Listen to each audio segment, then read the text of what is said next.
Eh bien, bonsoir à tous et à toutes. On se retrouve aujourd'hui pour les qualifications du Grand Prix de F1 d'Australie. Nouvelle saison, nouvelle manche, nouvelle course, nouveau pilote évidemment, et aussi nouveau consultant. Je me retrouve aujourd'hui en compagnie de ni plus ni moins de Anto. Salut Anto. Ah, petit souci. Tac, vas-y, tu peux parler maintenant. Merci de m'avoir mute. Salut Junior, salut tout le monde. Merci d'être présent pour cette première qualif de la saison. Et du coup, première qualif, dit première explication. On sait pas trop ce que va donner ces qualifs. On sait pas trop la hiérarchie, et ça va être le bon moment de découvrir tout ça. Nos pilotes sont prêts, nos pilotes sont là, nos pilotes sont chauds bouillants, et ça s'annonce des qualifs ultra serrés. Ouais, ça va être incroyablement serré, je pense. En plus, on connaît vraiment pas le niveau de chacun cette saison avec le nouveau jeu. Donc, ça peut être vraiment la séance la plus intéressante de la saison, honnêtement. Et j'ai hâte de voir qui va être éliminé en Q1 déjà. Et ça risque d'être même très compliqué, que ce soit la Q1 ou la Q2, je pense que ça va se jouer vraiment dans un mouchoir de poche. Déjà la saison dernière, ça se jouait au millième près entre pour la Q3. Mais là, même en Q1, en voyant tout ce qui se passe, compliqué de voir qui peut sortir. Ouais, je pense que les 20 pilotes ont leur place en Q2. S'ils ne font pas d'erreur, ça va vraiment être au mental, ces qualifs. Ça risque de vraiment pas être facile pour tout le monde, autant pour les favoris que pour les plus lents d'entre eux, je vais dire. J'ai vraiment hâte de voir le niveau de chacun et surtout les écarts aussi faibles qui seront, je pense.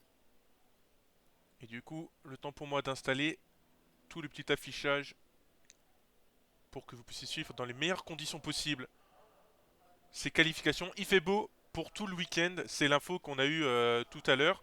On a confirmé que du coup, il n'y aura pas de pluie ce week-end. Tant mieux pour les pilotes en tout cas. Tant mieux pour les pilotes, surtout pour découvrir leur nouvelle voiture cette saison. Je pense que c'est mieux de commencer directement sur le sec, puis pour pouvoir se juger tous aussi. C'est vrai que la pluie, c'est un peu plus compliqué, c'est un peu plus spécial. Mais je vois à l'instant qu'on a la première voiture qui part. Alors, la première voiture à s'élancer, c'est bien une Renault, celle de Mathias Vira. Mathias Vira, pilote Formule 2 qui a roulé hier pour Univirtuosi, et qui se retrouve donc dans la Renault avec l'absence malheureusement de Maxime Amizet. Maxime Amizet qui est effectivement absent pour celle-ci, mais je pense que Mathias Vieira a les qualités pour remplacer Maxime en Formule 1. Il sera pas ridicule, je pense.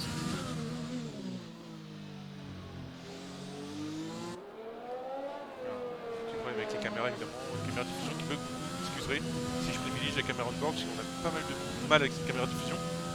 Mathias Vieira, du coup, hier, qui a fait un très bon week-end, ancien pilote Formule 1 pour Alfa Romeo, il a été rétrogradé chez Renault la saison dernière, mais il a montré qu'il avait encore le niveau, et comme remplaçant, il a l'expérience, en tout cas, pour aller chercher pourquoi pas une Q2, même si ça risque d'être un peu compliqué. Ouais, je pense que c'est lui qui a le plus de choses à prouver sur cette opportunité qu'il a à Melbourne, mais on verra bien à la fin de cette Q1 s'il saura la saisir. Et alors, on va en profiter quand même avant que les tours s'installent. Des favoris pour la pole position. On parle de Q1, de Q2, de Q3, mais la pole position, ça semble peut-être un peu moins disputé, ou est-ce qu'on a plus d'idées pour savoir qui va aller en pole ici? Je dois donner que un favori. Ah bah, donne-nous, toi, pour toi, contre qui déjà, qui va pouvoir se battre pour cette pole? Alors honnêtement, les Red Bull ont l'air très fortes sur un tour. Les Mercedes également. Je pense qu'on peut avoir des surprises comme une AlphaTauri ou une Williams. Euh, la course à la pole est vraiment très très ouverte ici à Melbourne et tant qu'on n'aura pas plus de précision sur la vitesse de chacun, je pense qu'on peut pas vraiment dire qui est favori ou pas. Et on va pouvoir découvrir ça lors de la Q1, de la Q2. Déjà, ça nous donnera certainement plus de détails sur la hiérarchie qui va s'installer, même s'il va falloir prendre avec des pincettes ces résultats. L'Australie étant un circuit très particulier pour les pilotes. Très particulier et très difficile de faire un tour complet, parfait sur ce circuit en qualification. Un peu plus facile en course, mais en tout cas en qualif, je pense que l'erreur est très vite survenue. Et comme je disais tout à l'heure, ça va vraiment se jouer au mental ici. Et attention aussi aux virages coupés, on a eu l'occasion de voir ça en qualification hier en Formule 2. Les virages coupés, ça va vite. Les virages coupés, c'est sévère ici en Australie. Et ça peut... Oh attention Mathias là, qui part sur le vibreur, qui a failli perdre la voiture. Attention à ces frayeurs là aussi, un abandon est vite arrivé. Cette chicane est vraiment très piégeuse, hein. La chicane rapide de la fin du secteur 2, début du secteur 3. Je crois qu'on verra pas mal de pilotes se faire des frayeurs là. Bon, le tout est qu'il puisse finir son tour et rentrer au stand tranquillement et pouvoir repartir pour un deuxième chrono, je pense. Et du coup, c'est du temps perdu précieux, même s'il y a 15 minutes, 14 minutes maintenant, qui restent dans la session. Il va pas falloir traîner pour faire des temps, alors que c'est Kevin De Sèvres qui va franchir la ligne pour la première référence en une 21 351. Ça semble un peu juste, une 21 351. Je pense qu'il a surtout essayé de faire un tour pour se sécuriser au cas où d'autres personnes n'arriveraient pas à boucler un tour complet. Et Une Zurich s'est loupé. 21, Zurich s'est loupé en une 35-6. Par contre, on a Et tout de suite, Luca Luca Ucci Ucci. qui Ouais. place la barre très haute. Une 19-4 pour un début de Q1, c'est vraiment très rapide. Il va pas avoir besoin de ressortir, je pense. En tout cas, de retenter des tours très très rapides. Je pense que là, la qualification Q2 devrait être largement possible en 19-4. Oui, sûrement. Et Raven qui Timon, améliore. la Williams, qui se met aussi en une 19-4. Alors peut-être pas aussi rapide que ça, 19-4. C'est pas très très rapide sur Melbourne, mais par contre, pour un début de Q1, c'est vraiment très très rapide de la part des deux pilotes. Je pense que ça vaut déjà une belle Q2, voire même une Q3, sans, sans vouloir parler trop vite, mais bon, c'est possible, je pense. Alors on va pas pouvoir suivre tous les pilotes en même temps, les 20 pilotes en même temps pour les tours. On va attendre que chacun mette déjà une première référence avant de suivre les pilotes évidemment qui sont en danger pour la Q1. Les leaders ont évidemment les gros favoris, on sait que normalement la Q1 ça devrait aller. Je pense notamment au Mercedes, au Red Bull. Mais il va falloir aussi surveiller, c'est le gros doute sur Ferrari qu'on n'a pas vu rouler des essais hivernaux et qui semble pas si bien que ça. C'est clair qu'on a le champion en titre, Fabien Rodot, qui n'a pas roulé aux essais hivernaux. J'ai vraiment hâte de voir ce que ça va donner ici, avec moins d'entraînement que les autres pilotes, du coup. Mais je pense que quand on est champion, on peut se permettre un petit peu plus de relâchement. Et en attendant, Matteo a franchi la ligne au premier temps pour les Mercedes, pour les Ferrari, excusez-moi. 7 dixièmes de la référence marquée par Jouet. Boilem s'intercale entre les deux Williams aussi en tête. Incroyable, hein, le rythme de Williams. Ouais, les Williams ont l'air solides en tout cas. C'est ce qu'on avait cru entendre hein, dans la presse et lors des essais hivernaux. Effectivement, et leur directeur doit être très fier Ah, je de peux te ce le pilote. confirmer, oui, pour l'instant tout se passe bien, mais attention au crash. On en a vu tout au long des 3 séances d'essais libres, que ce soit chez Williams ou d'autres écuries. Ça peut aller vite, alors que Fabien a dû avorter sa tentative de chrono, comme beaucoup de pilotes en tout cas, parce qu'on a que 9 références qui ont été marquées à bientôt 11 minutes de la fin de la session. Ouais, c'est déjà une petite indication qu'on a que ce circuit de Melbourne est facile à couper, je vais dire. C'est facile d'aller trop large, de couper un virage par-ci par-là, et on voit que même des favoris ne veulent pas boucler de chrono, en tout cas au début de cette Q1 à cause de ça. Et Derek qui nous demande si Williams ne serait pas la bonne surprise ici en Australie. Bah pour l'instant, on peut être surpris, oui. Hein. On se souvient des Williams la saison dernière qui se battaient pour une Q2. Là, la Q2 a l'air largement accessible.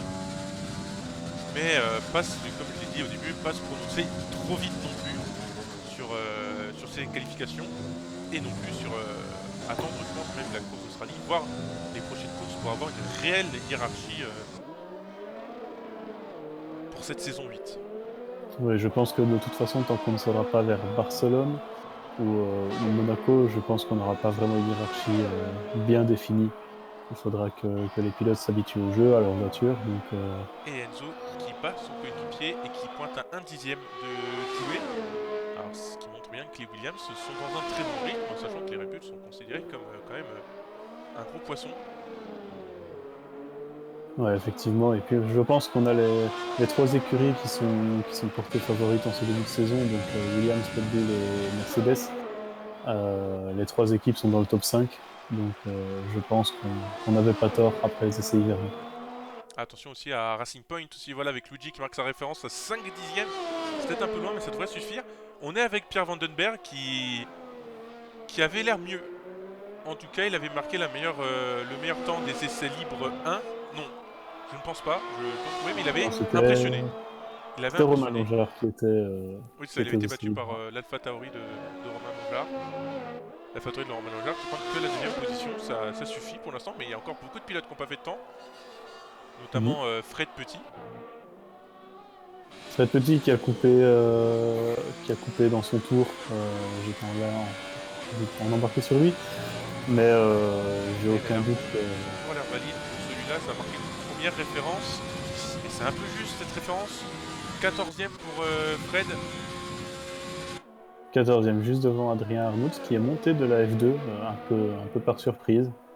Et ça a été vraiment le sujet, justement, c'est à propos de Maxime Amizé qui aura alimenté toute. Comment on peut appeler ça? Les petits potins de l'été avec son transfert chez Renault. Et Voilà. Pierre Vandenberg Mais qui confirme, 8ème position. L'Alfa Romeo a l'air bien, bien mieux que son coéquipier en tout cas, Kevin De Sèvres, habitué des sorties en Q1 qui a pas l'air dans les meilleures conditions. effectivement, et pour en revenir au changement de baquet, pour avoir eu une silly season, on a eu une bonne cette fois-ci. Il y a eu quand même pas mal de changements chez Williams et McLaren notamment, aussi chez Renault il y a à peine 2 semaines de cela. Donc c'est chouette de voir un peu de sang neuf dans ce championnat. Et pour l'instant, dans la position, c'est Mathias Vira qui a peut-être un peu loupé son tour, je pense. Et Kevin De Sèvres a amélioré devant Adrien. Cyril va marquer sa référence. Et voilà, Cyril 6ème. Il va pas falloir l'oublier non plus. Cyril Payen, l'ancien pilote Mercedes, qui était sur le départ et qui a finalement signé chez Renault. Ça aussi a Non, on n'a été. pas trop compris pourquoi, mais ça arriva après le départ de Quentin Garnier et Cédric Peters. Bon, tant mieux pour Renault qui a su rebondir très très vite quand même. Et c'est chouette de les voir aussi. Et là, on reste encore maximisé. On n'aura pas encore une idée du niveau de maximiser, en tout cas pour l'Australie. Il faudra attendre les prochains Grands Prix, Bahreïn, la semaine prochaine. Mais pour l'instant, gros point d'interrogation. Le son du jeu, Golem qui est trop fort. Il suffit de le demander. N'hésitez pas à faire un retour sur le son, tout ça. On est encore en début de saison. On n'est pas encore bien rodé. C'est la première fois que je stream avec notre ami Anto.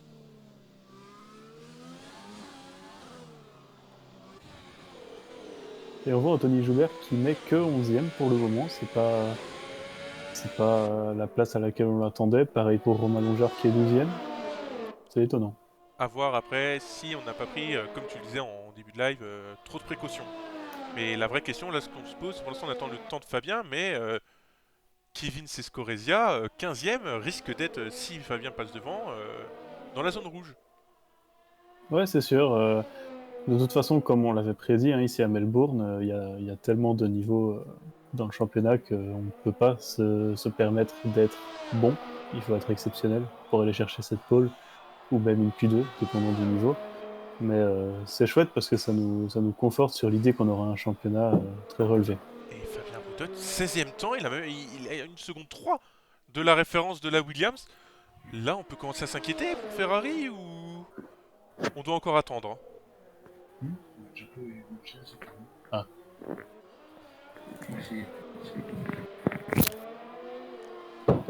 excuse-moi, j'ai eu un problème, on dirait. Il n'y a pas de souci. Tu disais du coup. Du coup, je demandais, est-ce qu'on peut commencer à s'inquiéter en voyant là Fabien Routot, champion en titre, 16ème à 5 minutes de la fin des qualifications? Est-ce qu'on doit encore attendre pour s'inquiéter pour Ferrari, comme on l'a fait tout le long de cet été? Ou C'est peut-être on peut vraiment se poser des questions sur Ferrari? la conséquence de son manque de roulage à Fabien cet été. C'est vrai on l'a pas vu du tout rouler des essais hivernaux. Je pense que ça peut être très mauvais pour lui aussi, ce manque de roulage. Et du coup, gros point d'interrogation pour l'instant, les relégués à 5 minutes de la fin. C'est Fabien Roudotte, la Ferrari, grande surprise. Fred, aussi chez As, qu'on attendait peut-être un peu plus haut, mais qui Fred qui est en découvre. tour chrono. Fred qui est en train d'améliorer. Ouais, nickel. On va pouvoir voir, est-ce qu'il va réussir à améliorer? Il passe la ligne Et et ça il est améliore. toujours 17ème.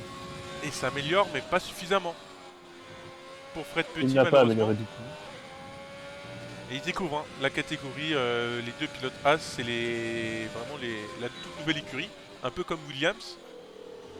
Mais As revient de très loin aussi avec un changement de directeur, un changement d'organisation complète chez As. Forcément, il va Ouais, peut-être chez As, falloir on a un eu peu de temps pour s'adapter. Chez As, on a eu la confirmation des pilotes assez rapidement, dès la fin de la saison passée. Mais par contre, ils ont changé effectivement 2 fois de directeur en ayant Cédric Peters et maintenant Adrien Arnaud. Mais j'ai aucun doute sur le fait que les 2 pilotes pourraient passer en Q2. Mais je pense que Fred a dû faire une erreur dans Ouais. son tour. C'est ce qu'on disait, hein, attendre. Moi j'aurais dit la Chine, toi tu nous as parlé de l'Espagne, voire Monaco pour avoir une réalité des performances. Évidemment, l'Australie c'est un circuit très compliqué que peu de pilotes apprécient. C'est tout ou rien avec l'Australie, soit on l'apprécie, soit on le déteste. C'est un circuit atypique sur la saison. Et on commence par lui, ce qui rend pas les choses plus faciles.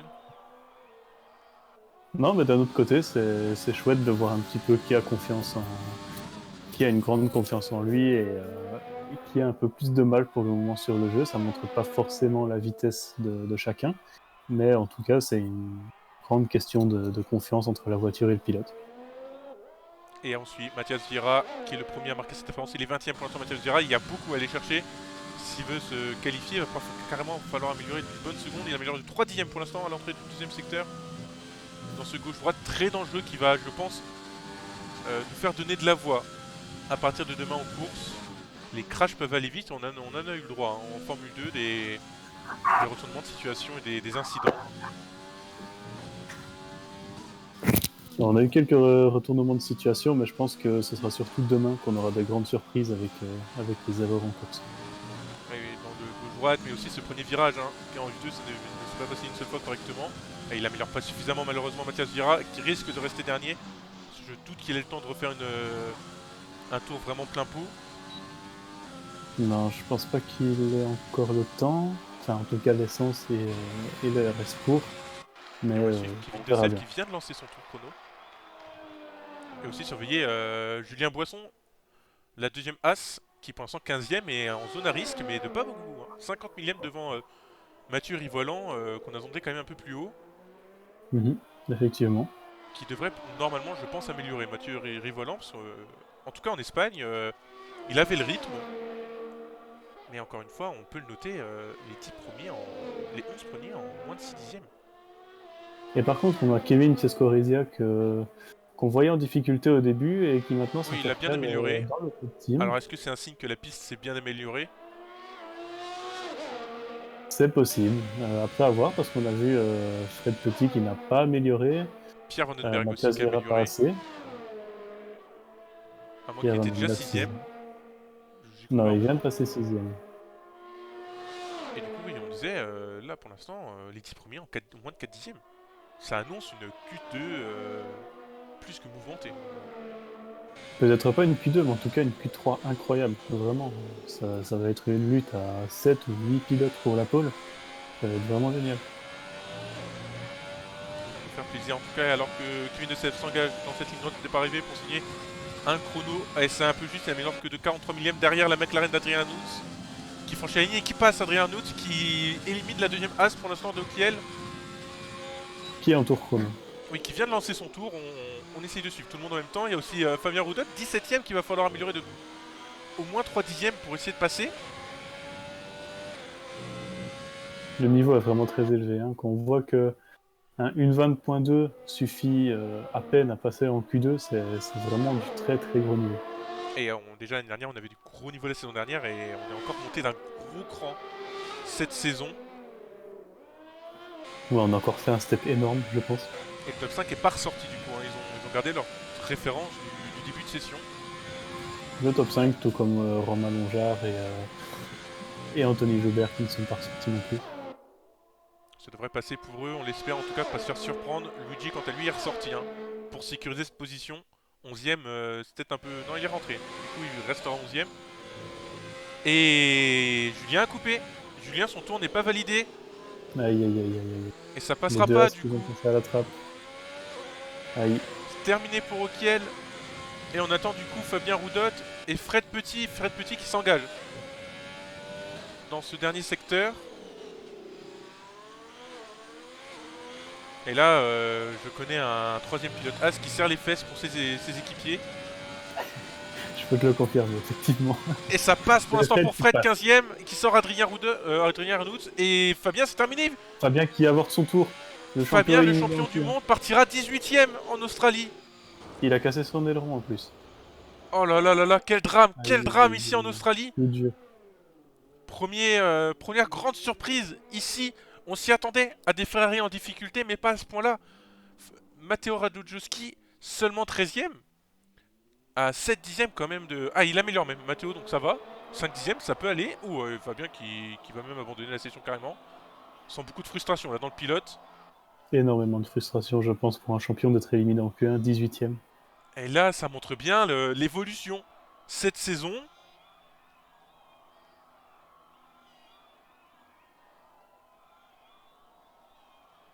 Incroyable cette Q1. et du coup, les éliminés sont là. Une McLaren éliminée et un Rémi Quick pas si bien non plus côté McLaren. Les Racing Point non plus, pas si à l'aise pour l'instant. C'est que la Q1, on peut mettre que ces résultats entre guillemets, mais ça peut nous donner une première idée. Et en tout cas, Mhm. Kevin De Sèvres et Mathias Vieira seront en dernière ligne pour demain sur la 10ème ligne. Ça... On attendait une Q1 surprenante. On n'attendait pas un champion du monde en 9ème ligne. Ouais, Certes, effectivement. l'exercice de la qualification n'est pas le fort de Fabien Roudotte. Mais là, chez Maranello, ça va se tirer un peu les cheveux. Hein. Ouais, je pense que c'est peut-être aussi la conséquence de ne pas avoir roulé aux essais hivernaux. Je sais pas si Fabien a une raison à tout ça. Et du coup, la session est bien terminée. On va juste attendre les 30 dernières secondes pour passer à la qualification 2. Laisser le temps au pilote, évidemment.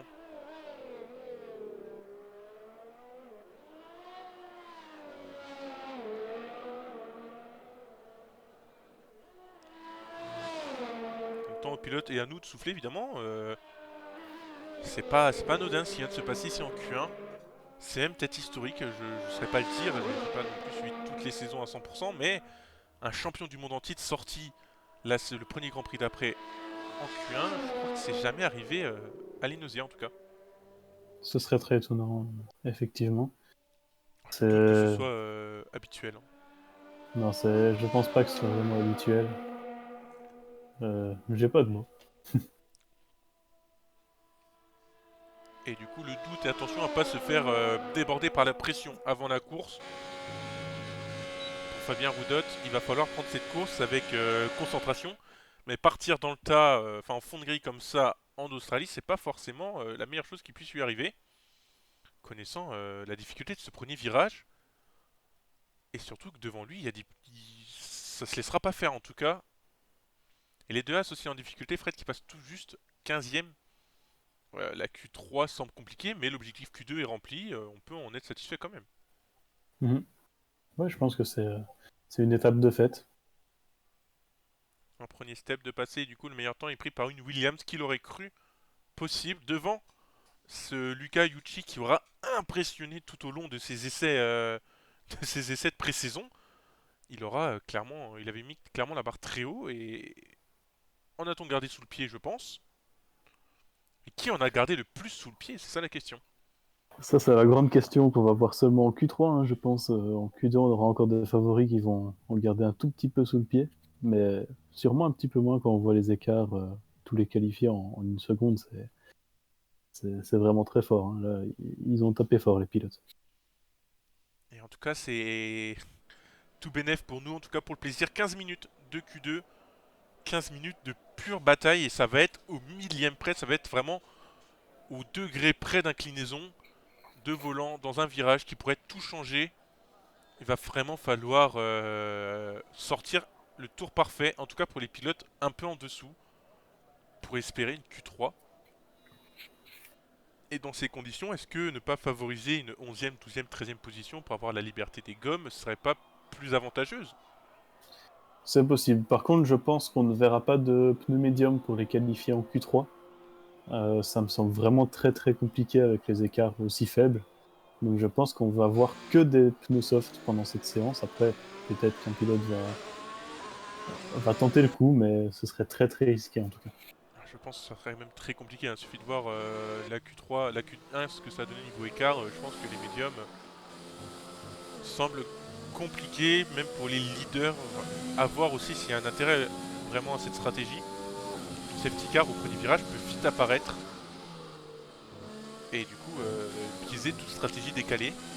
Mais pour des pilotes avec un rythme un peu en dessous, il y en a forcément, une stratégie décalée peut être peut-être le seul moyen d'aller chercher des bons points demain. Oui, c'est sûr, c'est toujours la question de la stratégie. Après, mettre des pneus médiums quand on est devant à la première course, c'est pas forcément la meilleure chose, vu qu'il y a sûrement des safety cars, des choses comme ça. Vu que c'est la première course de l'année aussi, tout le monde a envie de rouler, tout le monde a envie de gagner, de se montrer. À voir ce que les poursuivants vont faire. Ça peut être très intéressant demain. Et en tout cas, on va rester à bord de la Racing Point de Luigi, premier pilote en piste, si je ne me trompe pas, qui va nous Ouais, ce donner. sera lui qui passera la ligne. Il va passer donc du coup la ligne pour nous donner une première idée de ces temps de Q2. On va le suivre tout ça, ce tour en on-board autour d'un circuit de Melbourne très technique. Effectivement, et derrière lui, Fred commence aussi son tour chrono. On va préparer la caméra pour switcher sur Fred à la fin du tour de Luigi. Ils sont beaucoup à avoir commencé leur tour qualif là maintenant. Ça va être comme en Q1, on va suivre évidemment, on va essayer de regarder un peu partout, le temps de fixer les premières références, et puis on suivra les pilotes qui luttent pour la 10e place. Je ne sais pas toi Junior, mais en tout cas moi j'ai hâte de voir la fin de cette Q2. La dernière minute va être intense, je pense. Oui, risque de donner pas mal de voix, encore une fois, d'être surpris et d'être impressionné. Pas le top pour demain tout ça. C'est les voisins qui vont être contents en tout cas. Et surtout la course de demain aussi qui s'annonce incroyable. C'est aussi serré que ça. À voir maintenant les rythmes de course, évidemment, ça change beaucoup. Mais quand on a des rythmes de qualification aussi serrés, on peut avoir que des rythmes de course tout autant serrés. Peut-être pas pour Ouais, tous les c'est sûr. pilotes, mais. Et du coup, première référence en 1.19 975. Va falloir voir où ça le place. Alors que la As de Fred passe la ligne. Et en 1.20 180, c'est pas trop mal. C'est plus ou moins le tour qu'il a fait pour la 15e place en Q1, donc j'aurais plutôt tendance à dire que ça ne passera pas en Q3 malheureusement pour Frédéric. Alors malheureusement, j'ai pas la mémoire exacte des temps en Q1. Tu vas nous aider pour ça, ça tombe bien. Et oui, la course sera bien demain à 20h30, même heure. Et on se donnera même rendez-vous un peu plus tôt. On se donne rendez-vous à 20h avec notre ami Anto pour débriefer ses qualifications et débriefer un peu cette semaine de reprise. On parlera Formule 2, on parlera qualification, on parlera pronostic et un peu tout ce qui se passe dans le paddock pour découvrir le grand univers du championnat Inosia. D'ailleurs, il y a vraiment beaucoup de choses à dire demain, je pense, dans Mais on a l'émission qu'une de demi-heure, il va falloir faire rapide et concis. Voilà, c'est ça. Par contre, il y a Taemen qui est parti en médium, assez étonnamment, donc on va voir ce que ça donne. Ça revient alors que Romain Longard améliore la référence de Luigi en 1.19.224. On est à bord de la Mercedes Luca Liucci, la Mercedes noire et ô combien impressionnante en ce début de saison. Mercedes qui a vécu sa pire saison depuis la saison 1 à l'Enosia en terminant seulement 3ème. Alors pire saison, c'est un grand mot, hein. Beaucoup d'écuries aimeraient bien finir 3ème. Et qui a l'air d'être revenu avec les crews pour aller chercher, reprendre ce titre perdu. Et Jérém qui nous demande si la Mercedes Rose est cassée. Bah, je crois qu'ils ont monté le mauvais plan chez Racing Point. A voir après, évidemment, on est qu'en début de Q2. Et du coup, la Oh préférence est là là. améliorée. Une 19-0, ça va vite. Et du coup, Je voilà, pense on que a la confirmation que les médiums, pour l'instant, ça avance pas. Mercedes n'a pas vraiment apprécié la défaite de l'année passée, hein, je pense. Ils sont revenus vraiment en force cette saison. Et le vainqueur l'année dernière en Australie, c'était bien Anthony Joubert. Malheureusement, ça ne lui aura pas suffi pour aller chercher le titre. Mais c'est bien qu'il est à l'aise sur ce circuit alors que Enzo Filippo améliore cette référence en 18 910. Ça va très très vite pour la Red Bull. Alors que Boilem a coupé son tour. Cyril est au début du premier secteur et c'est bien Joey qu'on va suivre maintenant. Qui lui aussi a passé les médiums. Chez Williams, on tente. Alors est-ce que c'est pas trop posé en voyant Timon à 7 secondes 7? Est-ce qu'il faut pas rentrer tout de suite pour Joey et oublier cette idée de soft? De médium, je veux dire. Alors je pense que Taymon a fait une erreur dans son tour pour être à 7 secondes quand même. Par contre, il vient d'en faire un deuxième qui est lui à 1 seconde 6 de la pole. Et effectivement, je pense que c'est un peu osé de passer les médiums maintenant.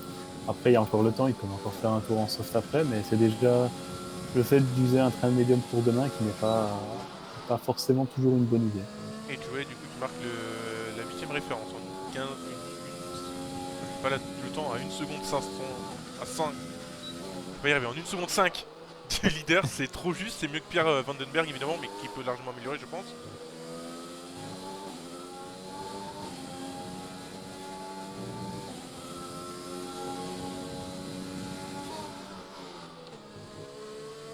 Et Cyril aussi a loupé son tour.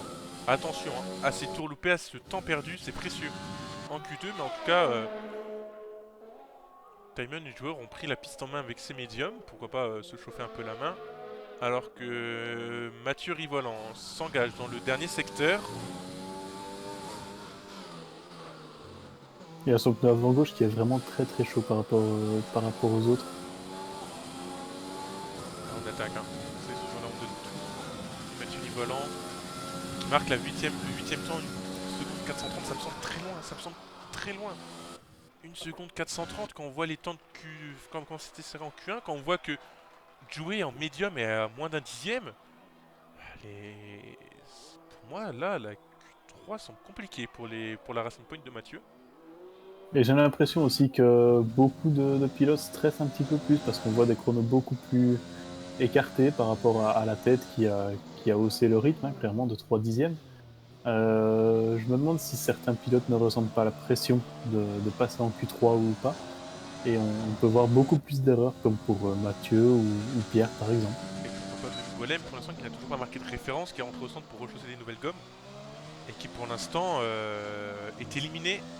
Évidemment on sait qu'il est capable d'aller chercher les temps de son coéquipier. Mais il faut le sortir ce tour sans couper, sans se louper. Parce qu'en être capable c'est une chose en entraînement, mais quand c'est la vraie qualification qui joue, c'est tout de suite plus différent, les mains tremblent, on stresse un peu, on a peur de se louper. Ouais, c'est sûr, c'est vraiment une séance différente de toutes les autres des essais libres de la course, des entraînements. Les qualifs, c'est une séance à part. Surtout la première qualif de la saison, c'est beaucoup d'enjeux qui se... Une fois que la saison sera lancée, ça ira peut-être mieux, moins de stress, moins de... Sauf pour ceux évidemment qui joueront le titre évidemment, mais... Là pour l'instant, surtout pour des rookies comme Boilem, comme Timon, comme Joey, comme Fred aussi, qui est là pour l'instant 7ème. C'est beaucoup de pression. Et même pour Matteo, hein, qui porte Ferrari, là seul en Q2. Ouais. Et on voit Kevin Sescoresia qui est en train de finir son tour, son premier tour de la séance. Qu'est-ce qu'il va donner ce tour?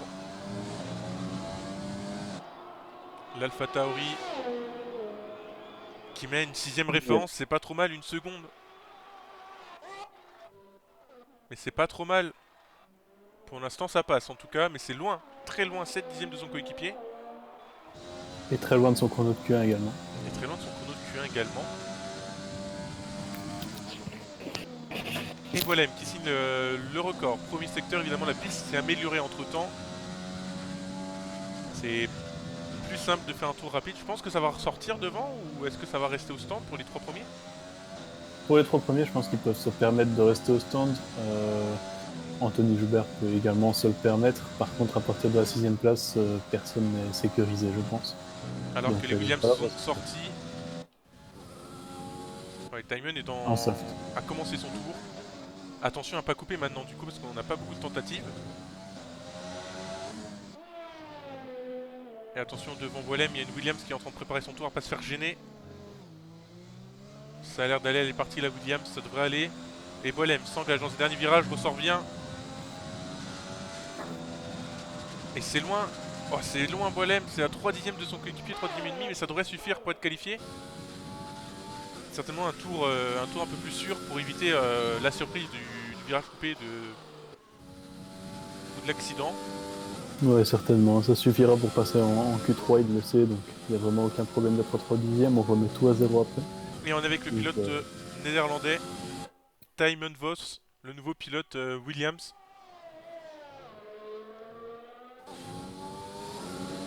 Qui va marquer son premier temps. Je vais pas vous cacher que le cœur bat fort. On s'inquiète évidemment quand on est directeur de voir ces pilotes réussir et ça a l'air bien parti pour Tijmen. que Ah, 7ème. c'est un peu juste pour Tijmen. Aïe, aïe. Ça pourrait suffire. Ça pourrait suffire à voir ce que Kevin Fescorizia, Luigi Sferrazza, Pierre Joey Vandenberg. et Cyril vont faire. Pierre Vandenberg, bien sûr, on l'oublie, Cyril, oui, on aussi, l'oublie c'est vrai, souvent, mais ça risque d'être short là pour Tijmen. À voir jouer si son coéquipier est mieux placé. Ça n'a pas l'air en tout cas. Ah si, quand même si, excusez-moi. 4ème, ça devrait suffire pour Enosia jouer. Jouer Contenden. Et Tijmen, du coup, va devoir certainement... il n'aura pas le temps de rentrer au standard. Maintenant, il a plus son destin entre les mains. je pense qu'il est reparti sur un deuxième tour chrono. On va suivre ça. Alors, est-ce que... Ah, il est à 8ème de retard sur son temps. Cyril Payen qui s'est mis à la 3ème place, hein, une 19.1. Oui. Cyril qui a bien amélioré, c'est bien. On va suivre Pierre Vandenberg qui s'engage aussi dans le dernier virage, qui a l'aspiration devant lui d'une As, je crois. Et c'est 8ème temps, et là Tijmen est 10ème. Tijmen dans la zone rouge, on s'y attendait pas au vu de la Q1. Derrière lui, Non, Keisuke, vraiment pas, Luigi, effectivement. Mathieu, Fred et Matteo sont éliminés. Matteo, toujours pas de temps. Et il vient juste de sortir. Je pense que pour Matteo, le job est fait. Il a devancé son équipier champion en titre. Il a plus trop de stress là pour le moment. C'est bien quelqu'un qui est capable de sortir. Tijmen, c'est bien Keisuke et Luigi qui ont largement les moyens d'améliorer leur temps. Effectivement. Et Tijmen qui vient de rentrer au stand, qui n'aura pas le temps certainement de ressortir. Fred qui améliore également son premier secteur. Et on le suit. Légèrement, mais il améliore. On le suit, Fred également. Il améliore le deuxième aussi. Ah, il améliore d'un 10ème. Ce ne sera pas de deuxième gagné, mais ça peut peut-être se mettre à l'abri d'une potentielle amélioration de Mathieu et un potentiel temps de Matteo. Pourquoi pas partir 13ème. La 11ème place pour Fred serait la meilleure chose à faire, hein, je pense. Partir avec des gommes différentes, ça peut tout jouer. Et bah Adriano, il s'est passé quoi pour Fabien? Fabien a tout simplement loupé ses tours et il était trop juste. Fabien partira 18ème. Et c'est pas assez pour Fred. Ça améliore quand même d'un bon 10ème. Ça peut peut-être le mettre à l'abri de l'autre Racing Point derrière. Mathieu il repart sur un tour chrono.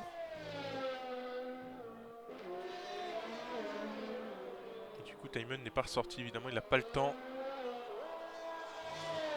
Bon, pour lui que ça passe, mais on après, a une deuxième place pour Tijmen peut être une bonne solution si en soi. Mathieu Rivolant reste... Non, il passe devant, tout juste devant malheureusement Fred. Et on va suivre maintenant Luigi et Matteo. Alors, où est Matteo sur la piste? Il est au premier secteur. Matteo. On a Joey qui a fait une faute, je pense, hein, après la chicane. Est-ce qu'il y a des dégâts sur la voiture? Non, elle a l'air de repartir en tout cas. Attention à la Racing Point de Luigi qui arrive devant. Et en tout cas, la séance est terminée.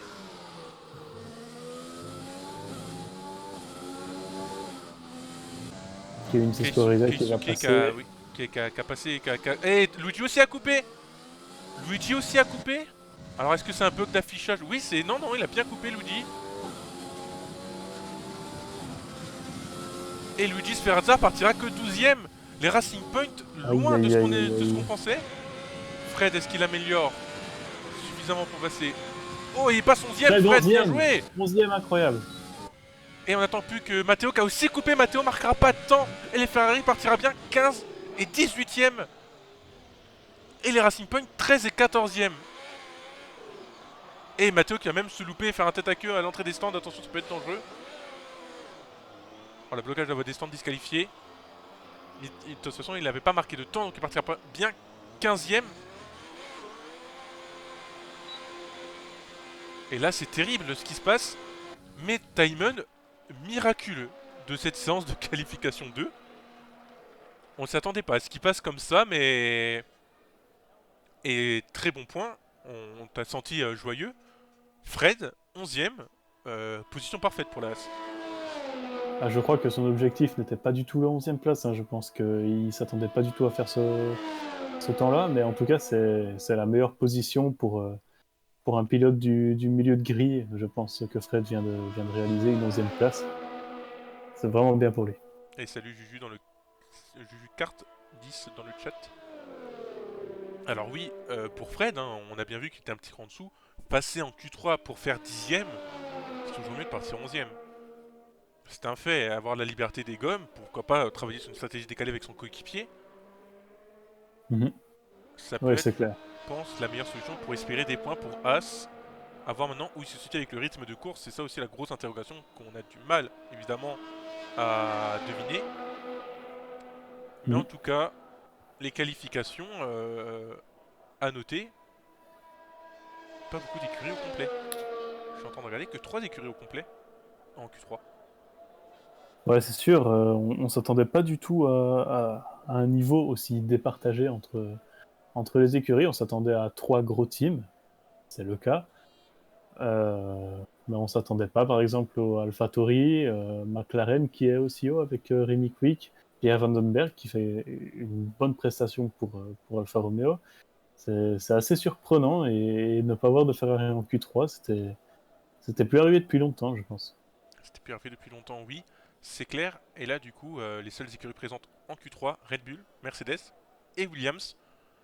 T'en parlais en début de live de ces 3 écuries, eh bien, t'as vu juste. À Mhm. voir aussi, il y a des pilotes très rapides, mais est-ce que ces 3 écuries ne sont pas les 3 les plus homogènes au niveau? Est-ce que les écuries n'auraient pas parié sur un pilote très fort et un deuxième pilote un peu moins fort? On pense notamment par exemple à la Alfa Romeo, un pilote en Q3, un pilote en Q1. C'est un Mhm. gouffre. Pareil pour McLaren, un pilote en Q3, un pilote en Q1. C'est assez compliqué. Je pense que certains pilotes sont là vraiment pour gagner alors que d'autres sont là pour progresser. Donc on ne peut pas trop rejeter la faute Ah, on ne sur, rejette pas la sur faute, on l'un d'un parle joueur. juste d'une, d'un manque d'homogénéité dans certaines équipes, d'un vrai écart entre coéquipiers. Oui, bien sûr, mais c'est bien pour les pilotes un petit peu moins forts, un petit peu moins entraînés, parce qu'ils pourront suivre l'exemple de leurs équipiers. Et je pense qu'arrivé à la mi-saison, on aura déjà une toute autre hiérarchie. Oui, c'est bien possible, effectivement. Et comme on l'a dit, hein, que ce soit même pour Ferrari, tout ça, toutes ces écuries-là qui nous ont surpris, on pense Racing Point, Ferrari, qu'on attendait plus haut. On est à Melbourne, circuit particulier, circuit pas évident. On devrait avoir par exemple Racing Point un peu mieux à Bahreïn, qui devrait mettre un peu mieux en valeur la voiture pour Bahreïn. Ouais, sûrement. Et puis on aura aussi le Vietnam, un tout nouveau circuit en troisième course. Le Un début peu de saison compliqué pour. s'annonce, Oui, le début de saison s'annonce vraiment explosif et assez varié, je pense, que ce soit aux premières comme aux dernières places. Et on n'aura jamais la même hiérarchie du premier au 20e, je pense. oui, c'est ça, et c'est ce que je discutais justement avec Jérémy, le commentateur Formule 2. C'est que premier Grand Prix, c'est compliqué de juger. Bahreïn, c'est un circuit très particulier aussi pour les voitures. Oui. Après, on aura Vietnam, la Chine, Zandvoort. C'est pas des circuits qui vont nous donner une vraie indication sur la hiérarchie. C'est des circuits très particuliers. Deux sont tout nouveaux, du coup, ça va être au pilote qui s'adaptera plus vite. Mhm. Ça va être Ouais, un c'est début de clair. saison très particulier, alors que la caméra diffusion a décidé de me montrer que les stands et pas les pilotes. Ah, c'est bon. Enfin. Ouais, je pense que ça en arrivera à Barcelone, un circuit que tout le monde connaît, où on a fait des milliers de tours en essai privé, qu'on va avoir la vraie hiérarchie de ce championnat. Mais malheureusement, en arrivant à Barcelone, on aura déjà eu 5 courses où il y a des points qui sont marqués Des points. et certains n'auront pas encore eu le temps de se réveiller. Alors, on nous demande des pronostics pour la pole. Alors, moi, je vais mettre une petite pièce sur un des deux pilotes Red Bull. Même si mon cœur irait à un pilote Williams, évidemment, mais je reste objectif.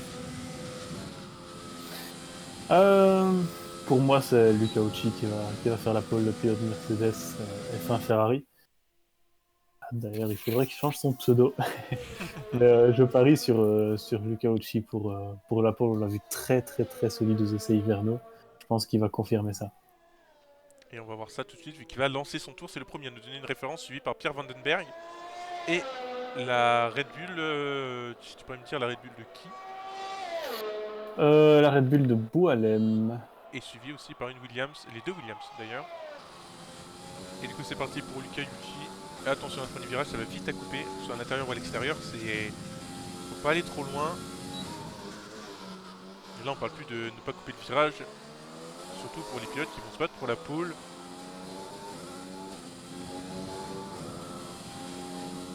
C'est très propre hein, comme premier secteur. 26-0, enfin 26-0, pas une 26, 26-0 le premier secteur. Pour l'instant c'est le record. Très rapide hein, là, de la part de Luca Ucci. Et Boilem, est-ce que tu as son premier secteur à Boilem? Il n'est pas encore passé. Il est passé maintenant 26-4. C'est pas un bon tour pour Boualem pour le moment. 4 dixièmes derrière Luca Ucci. Par Alors, je sais contre, pas Pierre si Vandenberg qui est en Ucci, 26.2. c'est pas Bon, trop mal. écoute, moi je vais dire Ucci. Voilà, Ucci, oui, Ucci comme. Oh non, Ucci, ça sonne bien. voilà, ça sonne bien. On lui demandera après coup. Et il s'engage dans ce gauche-droite à la fin, aussi très piégeur, hein, très glissant comme virage, comme enchaînement de virage, et très lent par rapport au reste du circuit. Et ça fait une 18.881, c'est un bon temps. C'est le meilleur chrono qu'on ait vu depuis le début de ces qualifs. Une 19.2 pour Pierre Vandenberg. C'est pas trop mal. Très rapide. C'est pas trop mal pour l'Alfa Romeo, c'est très bon. Et une 19.0 pour Timon qui signe le record du 3ème secteur au passage. Joué franchit la ligne en 19.030 aussi, très rapide les Williams. Boilem est rentré au stand, il n'a même pas fait son tour. Enzo aussi a coupé. Les deux Red Bull ne marqueront pas de temps, ils auront une tentative en moins. Et les deux Rémi Kuit Williams aussi a qui font un coupé. bon tir groupé. Donc, deuxième et troisième place, 55 millièmes d'écart. C'est solide de la part des Williams. Il n'en faut pas plus, je pense, pour la course de demain. C'est très bon pour Williams, ça sent bon en tout cas. Alors qu'on attend Anthony Joubert et Cyril Payen. Cyril aussi a coupé. Ah, il y a beaucoup de pilotes qui ont coupé, là ça fait quand même 4 qui marqueront pas de temps sur cette première tentative. Attention à la pression qui peut monter hein, en faisant une erreur comme ça. Et Anthony Joubert qui va marquer une 19.236, c'est quatrième, c'est pas trop mal. Et c'est Mercedes intercalé autour des Williams pour l'instant. C'est pas du tout la hiérarchie qu'on aurait pu s'attendre par exemple la saison dernière. Non, pas du tout, mais on a l'impression que les moteurs Mercedes marchent très bien cette année. Donc pourquoi pas, ça fait un petit peu de changement, surtout avec cette belle Mercedes noire. La voir aux avant-postes, ce serait vraiment un plaisir. Donc à voir. Par contre, on a eu un chrono moyen de Romain Longard en 1.19.3. Il a fait mieux à la séance d'avant, il me semble. Donc je pense qu'on aura beaucoup d'améliorations. Oui, voilà, mais c'est bien aussi de verrouiller un temps et de ne pas couper comme les 4 derniers pilotes qui ont malheureusement pas pu faire de temps. C'est important de marquer une première référence pour donner une idée. Et Cyril a renchaîné avec un tour lancé. Directement. À voir où ça le situe. Attention, un petit coup de raquette en sortie de virage. Et pour l'instant, ça va s'inquiéter. Hein. Jérôme, on n'entend plus parler dans le chat. On reste silencieux, on attend de voir, on espère en tout cas. Ils sont ressortis les Red Bull. Et Cyril Payen, quatrième temps. Cyril qui passe 5 millièmes d'Anthony Joubert. 5 millièmes devant Anthony Joubert. Alors la quatrième et la sixième place, c'est très serré. La deuxième, la troisième aussi. Où vont se placer les Red Bull On a notre petite idée en tête, évidemment, pour les Red Bull. Mais il va falloir concrétiser, en tout cas, ce tour. Et le premier à lancer son tour, ça va être Boilem.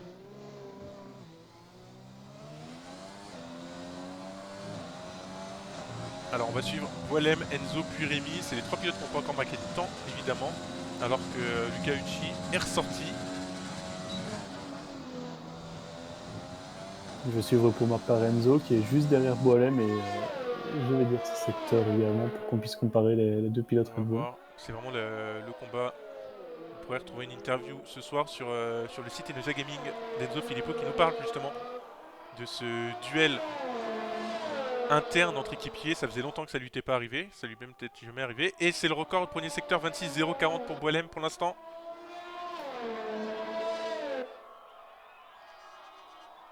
ce duel du coup inter-coéquipier qui pourrait pourquoi pas semer quelques petites tensions dans le clan autrichien. En tout cas, le directeur s'est montré rassurant. Enzo aussi, record aussi deuxième secteur.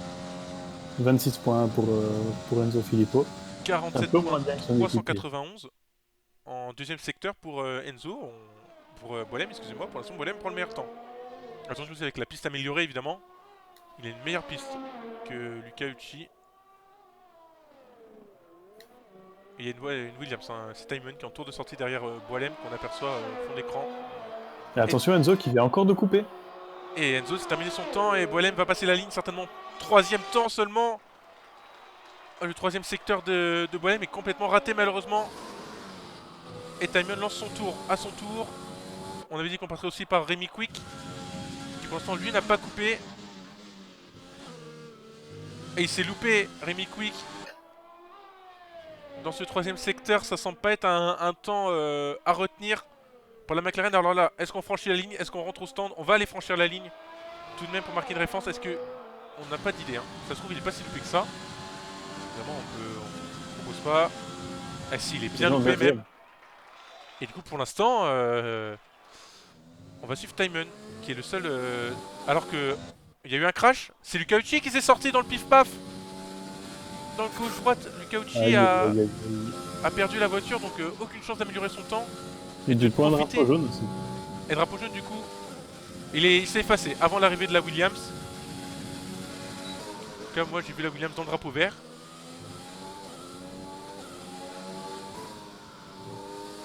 Et là, ce qu'ils peuvent en profiter, ça va être Red Bull et Williams, qui ont clairement une piste plus gommée, plus apte à améliorer ses temps. Ah, il coupe malheureusement Timon au dernier virage. Ah, il va s'en vouloir. Et il aura pas le temps de faire un autre chrono. Surtout qu'il améliorait, il était en 18.911, Timon. Ah bah là, il sera soit il économise et il retente un tour sur cette train, soit il reste là-dessus. Et on va suivre Joey aussi.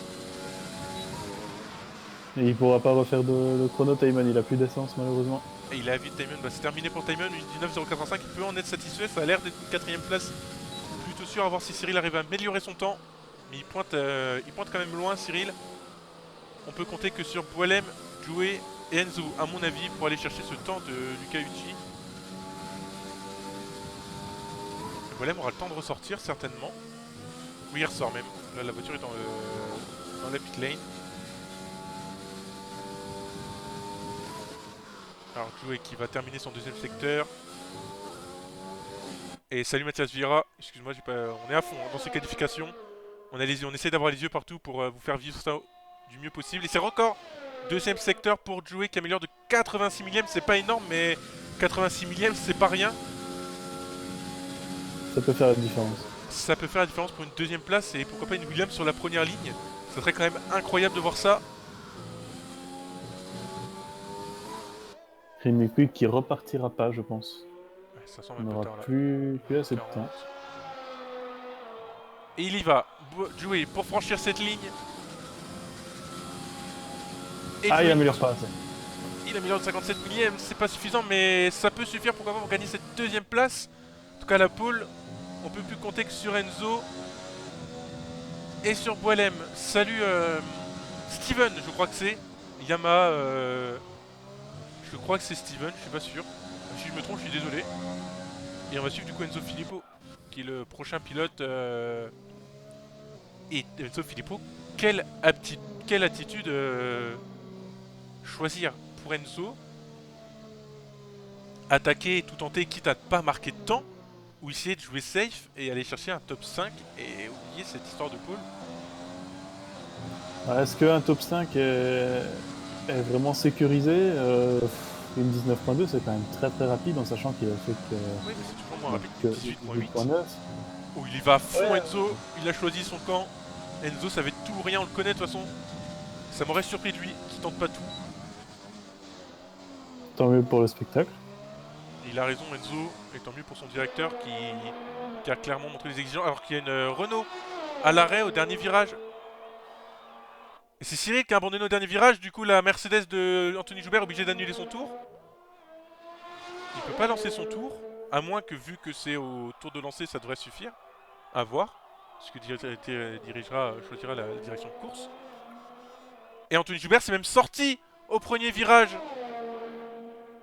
Et on voit beaucoup de gros bras qui ne sont pas Et du où coup, ils Rémi devraient Quick qui est être. Hein. obligé de relâcher son temps. Et il n'a pas abandonné Anthony Joubert, du coup ça pourrait peut-être avoir ce que décide la direction de course. Et s'il a abandonné Anthony Joubert, Rémi Quick n'a pas le droit Par contre, d'améliorer son temps. on voit Romain Longard qui est en train d'améliorer son premier secteur. Et il y a une Red Bull, c'est Boilem qui est à l'abandon. Et Pierre Vandenberg qui signe le 3ème temps. Qu'est-ce qui se passe ici en Australie? Enzo qui s'y engage, on l'a même oublié, Enzo qui marque Enzo la en pole. pole. En pole, incroyable. Une 18,772, qu'est-ce que c'est rapide. Oui, Joey qui perd la voiture, il y a une...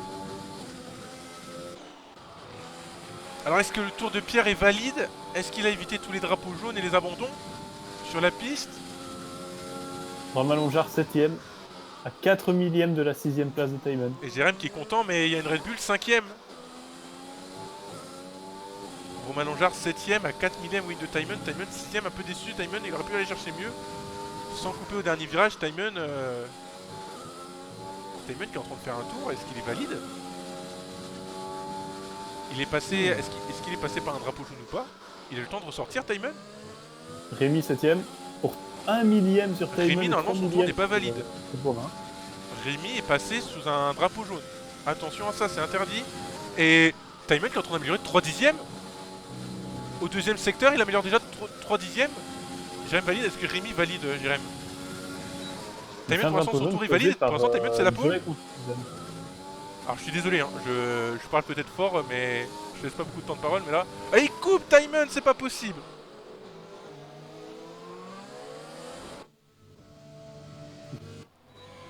Qu'est-ce que Enzo et Joey faisaient là devant? Alors, j'en sais rien. Mais Timon, du coup, a dû abandonner alors qu'il avait la pole position. Et c'est l'IA, voilà, Jérém nous dit que c'est l'IA. Aïe aïe aïe aïe aïe. Et du coup, de toute façon, Timon n'aurait pas pu marquer son temps, malheureusement, à cause de l'IA, qui était en plein milieu de la piste. Ça, c'est pas cool. Ça, c'est Codemaster, malheureusement. Et du coup, Ça, voilà les moche. résultats de ces qualifications Il y a controversées. Red Bull qui prend la pole, Et finalement. la Red Bull qui prend la pole. Et Luca Ucci, et du coup, moi, j'ai gagné mon pari. J'attends que tu me payes mon coup, du coup. Mais c'est bien Luca Ucci qui partira 2ème et de jouer 3ème, une Williams 3ème. Malheureusement, Timon aurait pu aller chercher cette pole. Ça aurait été quand même incroyable de voir une Williams en pole après les qui viennent de passer. Et la surprise aussi, c'est Pierre Vandenberg 4ème. L'Alfa Romeo envoie du steak. Et c'est le premier moteur Ferrari et de loin. Ouais, c'est sûr, on l'attendait pas forcément là, Pierre Vandenberg. Ça fait plaisir de voir une alpha aussi haute, donc pourquoi pas. On voit aussi un arc-en-ciel de couleur d'écurie là dans le top 10. Ça s'annonce bien pour demain. Et bravo à eux, et bravo à tous les pilotes. Quelle séance de qualification. On s'attendait à une séance de qualification disputée et compliquée. On a eu le droit à ce qu'on avait demandé. Et ça annonce un grand prix demain incroyable. Ne le manquez surtout pas.